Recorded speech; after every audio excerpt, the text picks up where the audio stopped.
अस्सलाम वालेकुम everyone, learn to fly में खुश आमदीद। मैं हूँ अरीज मलिक। आई होप कि आप सब बहुत ठीक ठाक होंगे, खैर खैरियत से होंगे और बहुत अच्छे से लर्न कर रहे होंगे और सीख रहे होंगे और आगे बढ़ रहे होंगे। पिछले जो लेक्चर में हमने पढ़ा था वो पॉलिटिक्स को पढ़ा था, उसके देखने के प्रोस्पेक्टिव को पढ़ा था।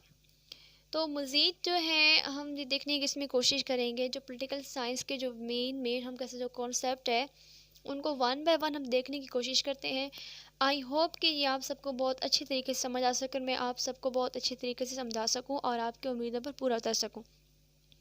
तो बगैर टाइम ज़ाया किए हम देखते हैं कि आज हम क्या पढ़ने वाले हैं। तो आज हम पढ़ रहे हैं पावर। और ये ज़िंदगी के हम देखते हैं कि आपने पावर का लफ्ज़ जो है वो मुख्तलिफ़ जगहों पर सुना होगा। ताकत है क्या? अगर हम आम अपनी रूटीन लाइफ में दिखते हैं तो हर फर्द आपको नज़र आ रहा हो ज़्यादा ताकत हासिल करना चाहता है। ताकत से मुराद क्या है? या हर शख्स के कुछ ना कुछ मफादात होते हैं, उसके पर्सनल इंटरेस्ट होते हैं। अब हर फर्द ये चाहता है कि वो ज़्यादा से ज़्यादा जो है वो ताकत हासिल कर सके, यानी कि दूसरे मायनों में वो क्या चाहते हैं कि वो अपने जो उसके हम कह सकते हैं जो पर्सनल जो ऑब्जेक्टिव होते हैं, जो उसके गोल होते हैं, वो उनको हासिल करना चाहते हैं। और वो जो उसका मुखालिफ हरीफ होता है ना, वो क्या उसको क्या करना चाहते हैं कि वो उससे पीछे रह जाए, वो खुद उससे जो है वो आगे निकल जाए। और दूसरे मानों में हम ये भी लिखते हैं कि वो क्या करना चाहते हैं, जो उसके ऊपर जो है अपना एक इन्फ्लुएंस कायम करना चाहते हैं।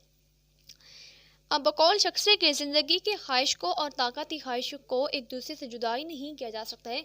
अमूमी तौर पर हम देखते हैं कि हर फर्द हमें ऐसा लगता है वो खुदा बनना चाहता है। खुदा से यहाँ पर मुराद क्या है कि इनका वो पावर गेन कर जाए। हर शख्स ये चाहता है कि वो ज़्यादा से ज़्यादा पावर हासिल कर सके और वो क्या बन जाए, सुपरमैन बन जाए।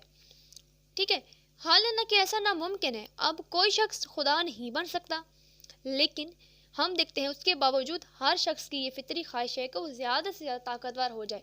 इसी तरह से अगर हम बात करते हैं रियासतों की, चूँकि पॉलिटिकल साइंस में जो हम देखते हैं ज़्यादातर हमारा ताल्लुक स्टेट से पड़ते हैं, तो रियासतों के दरमियान भी जो है वो एक तरह की जंग जारी है। अब हर रियासत के अपने अपने मुफादात होते हैं।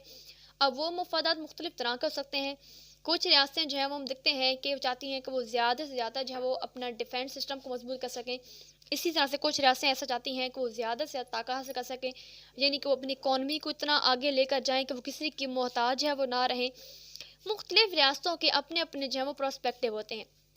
अब ऐसे में रियासतों के दरमियान जो है वो मफादात की जंग होती है, क्योंकि अब हर रियासत के मफादात एक जैसे हो ही नहीं सकते। हर रियासत के अपने अपने ऑब्जेक्टिव होंगे। ऐसे में क्या होता है कि रियासतों के दरमियान क्लैश पैदा होते हैं। जब रियासतों के दरमियान देखते हैं कि जब क्लैश पैदा हो जाता है तो फिर ऐसे में रियासतें क्या करती हैं, वो पावर हासिल करना चाहती हैं। और जब वो एक रियासत दूसरी रियासत के मुकाबले में ज़्यादा पावर हासिल कर लेती है तो फिर वो क्या करते हैं कि जो उसके मुद्दे मुकाबिल जो कमज़ोर रियासत होती है वो उसके ऊपर जो अपना इन्फ्लुएंस कायम करती है। ठीक है, और जो उसकी विल होती है या उसकी जो डिज़ायर होती है उसको जो है वो अपनी उस ताकत के ज़रिए जो है तो पूरा कर लेती है। यहाँ पर हमने देखा स्टेट को। अब एक स्टेट के अंदर हम ये देखते हैं कि मुख्तलिफ जो इंटरेस्ट ग्रुप होते हैं वो काम कर रहे होते हैं, मुख्तलिफ पोलिटिकल पार्टीज़ होती हैं। इसके अलावा जो इंडिविजुअल्स की बात करते हैं लाजम है वो स्टेट का सही होते हैं। तो ऐसे में वो भी दरअसल क्या कर रहे होते हैं, जो स्टेट के ऊपर जो होते हैं या उसकी जो गवर्नमेंट के ऊपर, वो भी ये चाहते हैं कि उनके जो ऑब्जेक्टिव होते हैं, जो उनके जो मेन गोल होते हैं, उनको हासिल करने के लिए वो भी ताकत का जो है इस्तेमाल करते हैं। तो हम कह सकते हैं कि मुख्तसर तरीन अल्फाज में ताकत क्या है कि दूसरे इंसानों के जहनों और अफ़ाल पर हम कह सकते हैं कि गिरफ्त हासिल करने का नाम जो दरअसल क्या कहलाता है, ताकत कहलाता है। कोई भी रियासत, चाहे हम देखते हैं चाहे वो छोटी हो या बड़ी हो, चाहे वो अमीर हो चाहे वो गरीब हो, हर रियासत जो है वो ज़्यादा से ज़्यादा जो है वो ताकत हासिल करना चाहती है। और वो रियासतें जिनको हम सुपर पावर कहा जाते हैं, जिनमें हम कहते हैं अमेरिका शामिल है। इसके अलावा हम देखते हैं कि कनाडा की बात करें या मौजूदा दौर में इसराइल को देख लेते हैं, जो कि सुपर पावर तो नहीं बना लेकिन टेक्नोलॉजी के लिहाज से वो बहुत आगे जा रहा है। और हम चीन की बात कर लेते हैं, चीन जो है वो सुपर पावर बनना चाहता है, यानी कि वो अमेरिका को क्या कर ले, एज अ राइवल के तौर पर उसके जो है वो मौजूदा हमको सदी में आ रहा है। तो ऐसे में ये मुख्तलिफ हमारे पास हैं, मुख्तलिफ स्टेट्स हैं। अब वो रैसे जो कि सुपर पावर है उनका क्या कहना है कि वो अपनी पावर को मेंटेन रखना चाहती हैं। और वो रियासतें जो कि सुपर पावर के मुकाबले में कम हैं, तो वो क्या करती हैं कि वो चाहती हैं कि वो ज़्यादा से ज़्यादा ताकत हासिल कर सकें ताकि वो उस सुपर पावर के मध्य मुकाबले जो वो आ सकें। तो यूँ हम ये देखते हैं कि जो पॉलिटिकल साइंस है इसमें दरअसल जो ताकत है ना वो मोस्ट इम्पॉर्टेंट है। हम इसको डिनाई नहीं कर सकते, नज़रअंदाज जो है वो नहीं कर सकते हैं। मज़ीद हम देखने की कोशिश करते हैं कि पावर जो है वो क्या है। पावर की हम देखते हैं कि जो तारीफ़ है मुख्तलिफ मुफक्किरीन हम अपने अपने अंदाज में की है, लेकिन मैं उनमें नहीं फंसूंगी बल्कि आप लोगों को मेन कॉन्सेप्ट देने की कोशिश करूंगी। तो पावर क्या है कि it is an ability to influence an event that allow an agent to achieve its object और its friends and other agent to act in a manner in which second agent mean it is an ability to control the other. यानी कि हम तमाम अल्फाज में कि ताकत क्या है कि एक एजेंट या उसमें कोई भी कंट्री हो सकता है, कोई भी इंडिविजुअल हो सकता है, कोई भी स्टेट हो सकती है, डिफरेंट इसमें आ सकता है, हमारे पास कोई भी इंटरेस्ट ग्रुप ही हो सकता है। वो दरअसल क्या चाहते हैं कि दूसरा जिसके मध्य मुकाबले जिसके ऊपर वो चाहता है कि अपना इन्फ्लुएंस कायम कर सके, उसके ऊपर अपनी ताकत का इस्तेमाल करता है और इस तरह से कि वो दूसरा जो एजेंट होता है वो उसी की मर्जी उसी की डिज़ायर के मुताबिक काम करना शुरू कर देता है। जिसको हम क्या कहते हैं, ताकत कहते हैं। यानी कि दूसरों के ऊपर या किसी दूसरे फरीक के ऊपर जो है वो अपनी मर्जी मुसलत करने का नाम ताकत है। यानी कि एक फरीक दूसरे फरीक के ऊपर इस तरह से अपनी मर्जी मुसलत करते हैं कि वो दूसरा फरीक जो है वो उसकी मर्जी के मुताबिक जो है वो काम करना शुरू कर देते हैं। इसको हम क्या कहते हैं, ताकत कहते हैं। ताकत का जो वर्ड है वो बहुत ही ज़्यादा हम कह सकते हैं कि पुराना लैटिन वर्ड है और पोटीरो का लफ्ज़ इस्तेमाल किया था लैटिन में। ओल्ड अगर हम बात करते हैं थोड़ा सा हिस्ट्री में जाते हैं, पोटीरो इसको कहा जाता। तो पोटीरो का मतलब कहते हैं एबिलिटी टू, ये कहते हैं इफेक्ट समथिंग एल्स, यानी कि ऐसी सलाहियत जब कोई चीज़ कोई फ़र्द किसी भी दूसरी चीज़ के ऊपर क्या कर सके, असरअंदाज हो सके, उसको इफ़ेक्ट कर सके, उसको क्या कहा जाता, पोटीरो कहा जाता। बाद में देते हैं कि 14th सेंचुरी में इसी पोटीरो को किस चीज़ का नाम दे दिया गया था, पावर का नाम दे दिया गया था। नाउ अब हम देखते हैं कि एक और चीज़ यूज़ किया जाती है वो है वायलेशन। अच्छा, तो वायलेशन को अगर हम देते हैं, वायलेशन देख के हमारे माइंड में सबसे पहले क्या चीज़ आती है कि वायलेशन अमूमी हम वायलेशन से मुराद ये लिखते हैं कि यानी कि तशद्दुद पसंदी को हम ले तो वायलेशन से कहा जाता है कि दहशत पसंदी, तशद्दुद पसंदी अमूमी उर्दू में इसका मैंने यही लिया जाता है। लेकिन अगर हम देखते हैं पॉलिटिकल साइंस में तो violation does not mean that, जो कि मैं अभी आपको कह रही थी, वायलेशन दरअसल कुछ और चीज़ है। तो वायलेशन क्या है जी, तो वायलेशन दरअसल इसका मतलब क्या होता है कि विल और द चॉइस। अब हर एजेंट की बात करते हैं, हर फर्द की बात करते हैं, अब हम हर कंट्री को ले लेते हैं, छोटी बड़ी सतह पर जब हम आते हैं तो हर किसी के अपने अपने क्या होते हैं, विल होती है, उसके मकासद होते हैं, उसकी चॉइस होती है।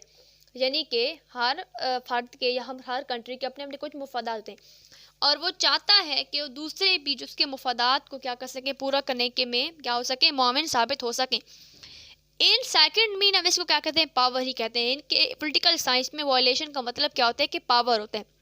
इसकी मिसाल बिल्कुल ऐसे ही है कि एक मुल्क है और उसमें कोई इंटरेस्ट ग्रुप जो है वो काम करे। अब हर इंटरेस्ट ग्रुप के अपने अपने मुख्तलिफ मकासद, जैसे कि हम देते हैं कि पाकिस्तान में इस्लामी जमात इस्लामी की बात करते हैं एज इंटरेस्ट ग्रुप, ये है हमारे पास। तो ये चाहती है कि पाकिस्तान में क्या हो, इस्लामी निज़ाम हुकूमत कायम हो, एक इस्लामी रियासत जो है वो कायम हो सके। लेकिन अब ये क्या करेगी, ये जो है वो हुकूमत पर दबाव डालेगी। हुकूमत जो कवानीन बनाए वो इस्लामी कवानीन ही होने चाहिए, इस्लाम के मुताबिक होनी चाहिए। जो हुकूमत होनी चाहिए वो किस इस्लामी होनी चाहिए। अब ये क्या करेगी, अपनी पावर का इस्तेमाल करेगी मुख्तलिफ तरीक़ों से। अगर जो है ये नाकाम हो जाती है तो it's mean that this interest group does not have power. जैसे कि अभी रिसेंटली हमारे पास जो कानून पिछले दोनों पास हुआ था जेंडर के हवाले से, तो उसमें क्या था कि जो मुख्तलिफ हमारे इस्लामिया को उसकी बात का, तो उन्होंने इसकी मुखालफत की थी। उन्होंने कहा था कि ऐसा बिल्कुल भी नहीं होना चाहिए। लेकिन अगर ये नाकाम हो जाता तो फिर हम ये कह सकते देखें ये जो हमारे पास इंटरेस्ट ग्रुप है, जो Islamic interest group different level पे काम कर रहे हैं, ये क्या है कि दे does not have any power. तो वायलेशन का मतलब क्या होता है, पावर के तौर पर भी इसको इस्तेमाल जो है वो किया जाता है। नाउ एक और चीज़ हमारे सामने खुलकर सामने आई है, वो है लेटेंट एंड मैनिफेस्ट।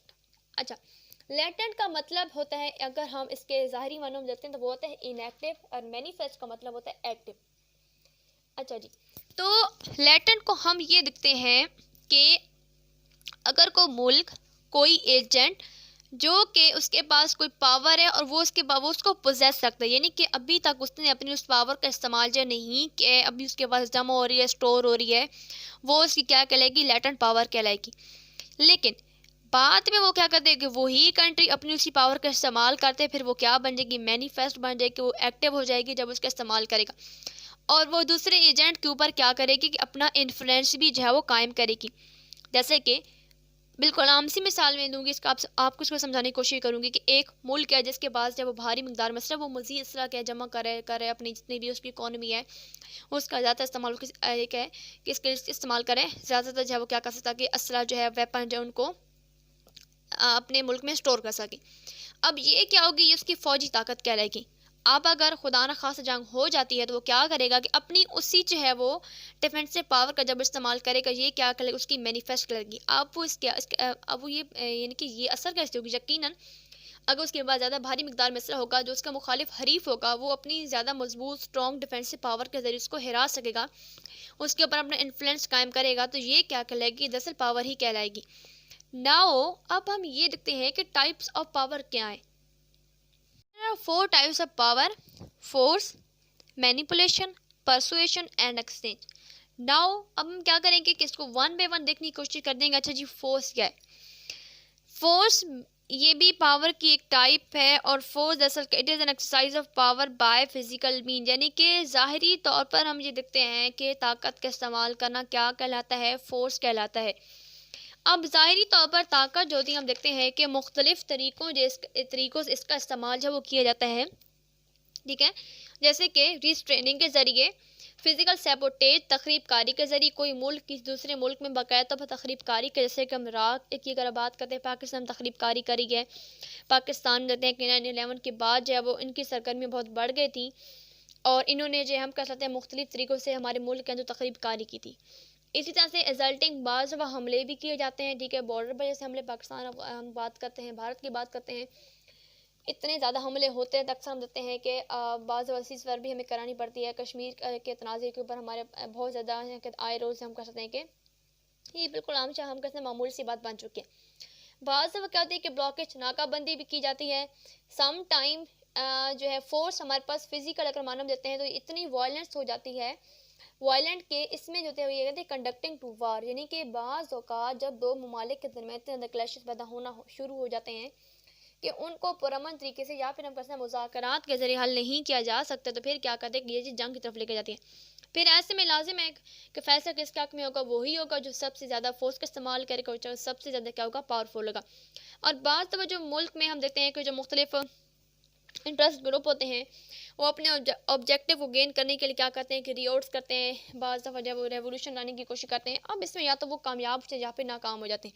ये डिपेंड करता है कि वो किस तरह से अपनी इसका इस्तेमाल करते हैं, फोर्स का, उनकी स्ट्रेटजी क्या है, ठीक है।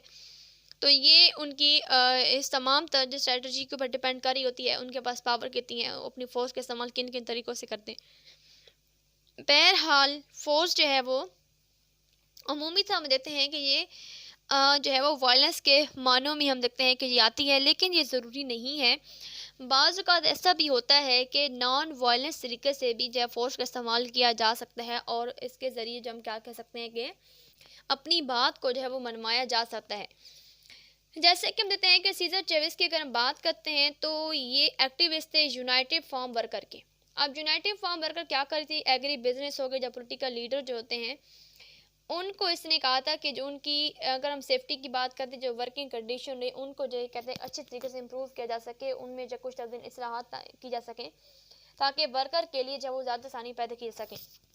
ऐसे में उन्होंने अपने इस ऑब्जेक्टिव को अटेन करने को उन्होंने क्या किया था कि उन्होंने कहा था कि एक स्ट्रेटजी उन्होंने कहा था बाइकआउट करेंगे। और बाइकआउट किस तरह का था, उन्होंने कहा था कि जो उन्हें जो ग्रेप्स होते हैं या फिर उन्होंने कहा था जो गैर वाइन होते हैं, उन्होंने कहा इसका मुकम्मल तो बाइकाट करें कि हम नहीं खरीदने ना इसको पियेंगे। और इस तरह से उनकी ये स्ट्रेटजी इतनी ज़्यादा इफेक्टिव हुई थी कि ये जो है वो बिल्कुल हम कह सकते हैं कामयाब हो गई थी, और वो अपने ऑब्जेक्टिव को हासिल करने में भी कामयाब हो गए थे। लेकिन बाज़ दफ़ा ऐसा भी होता है कि जो फोर्स होती है ये वायलेंट भी होती है। बिल्कुल हमारे सामने अभी रिसेंटली हम ज़्यादा दूर नहीं जाते हैं, 9/11 के वाक़े की वजह से बुश एडमिनिस्ट्रेशन जो है वो अपने हम कह सकते हैं कि मिलिट्री पावर का इस्तेमाल किया था अफ़गानिस्तान में, और इस तरह से जो इराक में इस्तेमाल किया था मिलिट्री पावर के इन्होंने सद्दाम हुसैन के खिलाफ, तो ये सारी हमारे पास वायलेंट फोर्स की एग्जांपल हैं। लेकिन अगर हम मज़ीद फोर्स को देखने की कोशिश करते हैं, जो अगर किसी मुल्क में कोई इंटरेस्ट ग्रुप हम कह सकते हैं काम करें, तो हम ये देखते हैं कि उनके पास कोई इतनी ज़्यादा कसीर मकदार में फ़ंड नहीं है, उनके पास इतना भारी मकदार में कैसा सरमाया नहीं, कोई पैसा नहीं है। लेकिन वो क्या करते हैं कि मुख्तलिफ रिवॉर्ड्स के ज़रिए, रेवोल्यूशन के ज़रिए, हम कह सकते हैं कि ब्लॉकेज के ज़रिए, जब वो क्या करते हैं कि या ट्रेनिंग के ज़रिए इसका इस्तेमाल करते हैं। यानी कि अगर कोई ऐसा लीडर है, जैसे कि अभी हम इमरान खान की बात कर लेते हैं कि इमरान खान के पास एक कह सकते हैं कि एक करिश्माती शख्सियत उनका शुमार किया जाता है। उनके पास उनकी जो शख्सियत है, दरअसल वो ऐसा हम कहते हैं काम करती है कि वो पाकिस्तान की कम अज़ कम कहते हैं कि करोड़ों चलो लाखों आवाम को सड़कों पर लाने के लिए मजबूर कर सकती है। तो ऐसे में ये जो चीज़ होगी ना, ये हमारे पास फोर्स कहलाएगी। लेकिन ये जो फोर्स होगी हमारे पास नॉन वायलेंस फोर्स होगी, ठीक है। और इसके ज़रिए क्या होगा कि वो जो है, जो उनके ऑब्जेक्टिव होते हैं, वो उनको गेन कर सकते हैं, उनको हासिल कर सकते हैं। तो मुख्तलिफ इंटरेस्ट ग्रुप जो हम देखते हैं कि मुख्तलिफ ममालिक में काम कर रहे होते हैं, बाज़ औक़ात ऐसा भी होता है कि वो फोर्स का यानी कि नॉन वायलेंट फोर्स का इस्तेमाल करके भी जो है वो अपने ऑब्जेक्टिव को हासिल जो है वो कर सकते हैं। नाउ अब हम देखते हैं कि परसुएशन क्या है। अच्छा, परसुएशन जो थी ये एक नॉन फिजिकल फोर्स होती है। और परसुएशन में क्या होता है कि इन विच यूजिंग कहते हैं कि power make it attention and desire known to the agent over whom power exercise.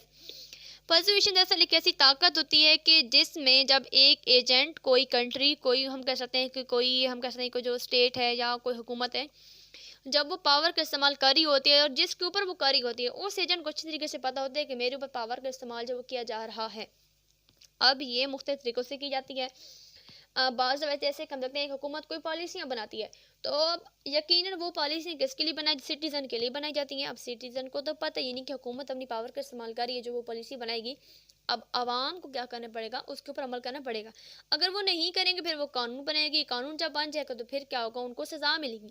तो ऐसे में यदि परसुएशन दरअसल क्या होती है कि ये कैसी हम कह ताकत होती है कि जिसमें जब पावर का इस्तेमाल किया जाता है तो दूसरे एजेंट को अच्छी तरह पता होता है कि power is being exercise on him, ठीक है।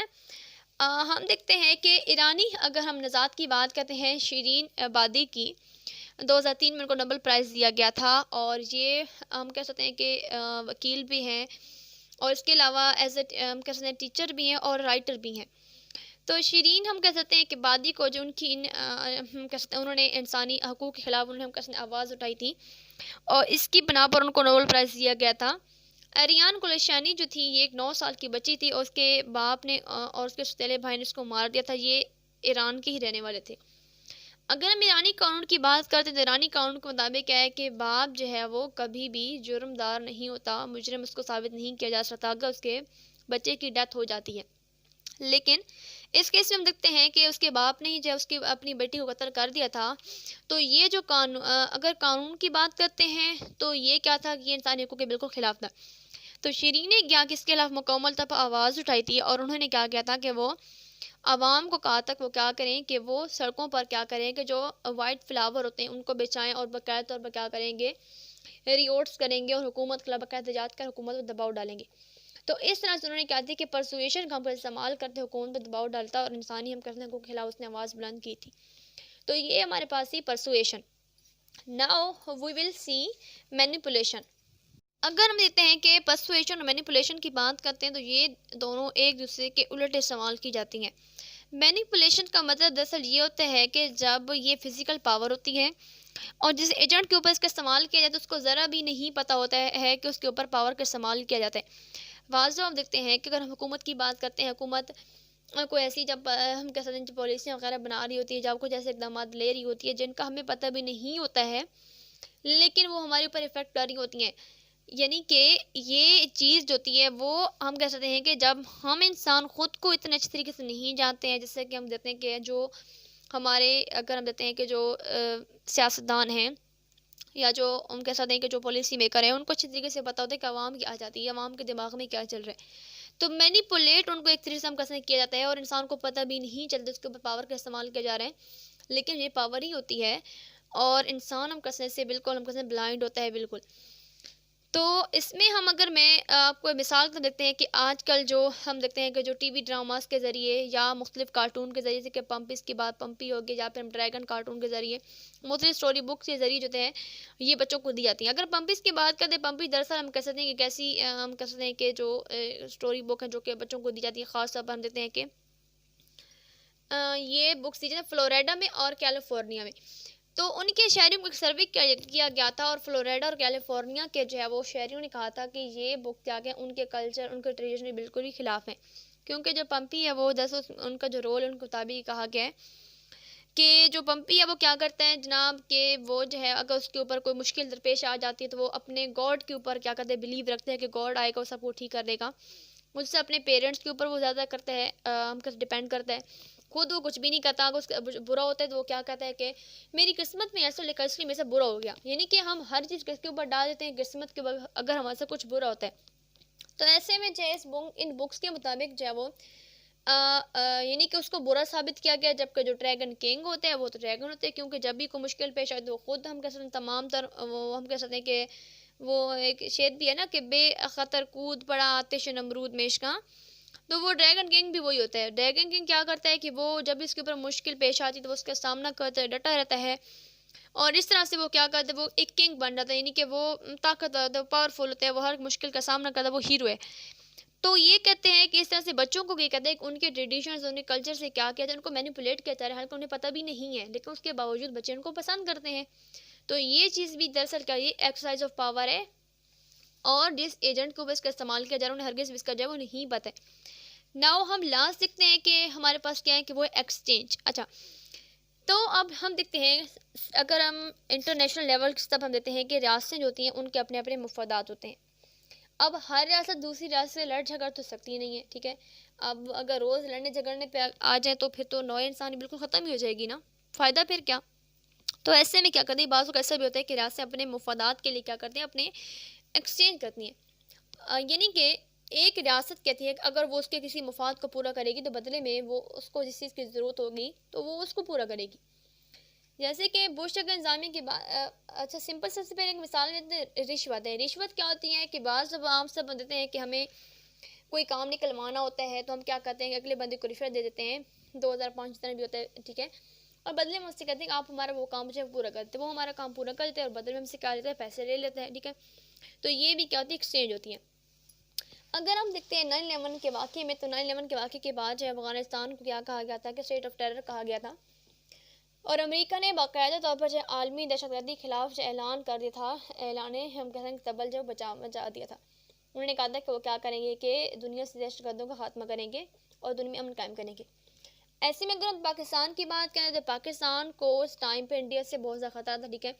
पाकिस्तान की इकॉनमी जो है वो हम कह सकते फॉल डाउन कर रही थी। अगर हम पाकिस्तान की मिलिट्री की बात करें, डिफेंस की बात करें, तो नहायत ही कमज़ोर था, क्योंकि 1965 की जंग की बात करते हुए 1971 मशरक़ी हिस्से में हमसे अलहदा हो गया था। अब इस तरह 1999 में देखते हैं कि कारगिल की जंग हो चुकी थी। अब 9/11 के वाक़े के बाद देखते हैं कि हालात हमारे लिए बहुत एडवर्स थे, क्योंकि हमें किसी ऐसे मुल्क की ज़रूरत थी जो हमें क्या कर सहारा दे सके, हमें मजबूत ताकतवर बना सके। अगर हम अमेरिका की बात करें, अमेरिका को किस चीज़ की ज़रूरत थी कि एक ऐसा मुल्क जो कि उसको अपने फौजी अड्डे फराम कर सकते, और चूँकि पाकिस्तान उस टाइम पे अफगानिस्तान के करीब था, तो लिहाज से इन दोनों ने आपस में एक्सचेंज ऑफ पावर किया। यानी कि अमेरिका ने क्या किया, उन्होंने कहा था वो पाकिस्तान को या कहते पाकिस्तान के बॉर्डर को सिक्योर करेगा, पाकिस्तान को पैसे फराम करे, $73 मिलियन पाकिस्तान को फराम किया गया इस तरह से, और जिसके लिए दफाई अमदाद पाकिस्तान फराम किए गए 16 तैयारे पाकिस्तान को फराम किए गए थे। इसके अलावा टैंक, तोपे, मिसाइलें, डिफरेंट तरह का जो भी हमका जो डिफेंस में हमारे पास वेपन है वो सारे पाकिस्तान को फराम किए गए थे। और बदले में पाकिस्तान ने क्या किया था, पाकिस्तान ने बदले में जो है वो अमेरिका को जो है वो अपने हवाई अड्डे फराम किए थे, और अमेरिका के साथ पाकिस्तान जो इस आलमी दहशतगर्दी के खिलाफ जंग में बाकायदा तौर पर जो है वो शरीक हो गया था। तो ये दरअसल क्या थी, ये जनाब हमारे पास ही एक्सचेंज ऑफ हमारे पास पावर थी। इस तरह से इन दोनों ममालिक ने अपने अपने मफादात को पूरा करने के लिए क्या कहते हैं कि पावर का जो हम कह सकते हैं कि इस्तेमाल जब किया गया था। तो ये हमारे पास थी 4 टाइप्स और पावर, जिनको हमने पढ़ लिया, पावर को भी हमने देख लिया। पोलिटिकल साइंस में देखते हैं कि ये कॉन्सेप्ट बेहद हम कह सकते हैं इंपॉर्टेंट है, और अक्सर जो हम इसमें क्या करते हैं मिस्टेक कर जाते हैं। जैसे कि कुछ थोड़े बहुत थे मैंने आज जो आपको बता दी मेन में, जैसे कि वायलेशन, अक्सर हम गलती कर जाते हैं, वायलेशन क्या है, ठीक है। परसुएशन, इस तरह का परसुएशन होगी या फिर मैनिपुलेशन, एक दूसरे के उसके तौर पर इस्तेमाल किए जाते हैं। तो आई होप कि आप सबको बहुत अच्छी तरीके से समझ आई होगी। मैंने अपनी तरफ से तो पूरी कोशिश किया कि मैं जो कुछ मैंने सीखा है, जो कुछ मैंने लर्न किया, मैं आप लोगों को भी अच्छी तरीके से बता सकूँ। तो कोई भी क्वेश्चन हो इससे रिलेटेड आप मुझसे पूछ सकते हैं, कमेंट करें, लाइक करें एंड शेयर करें एंड लर्न टू प्लान। अल्लाह हाफिज़, thank you so very much.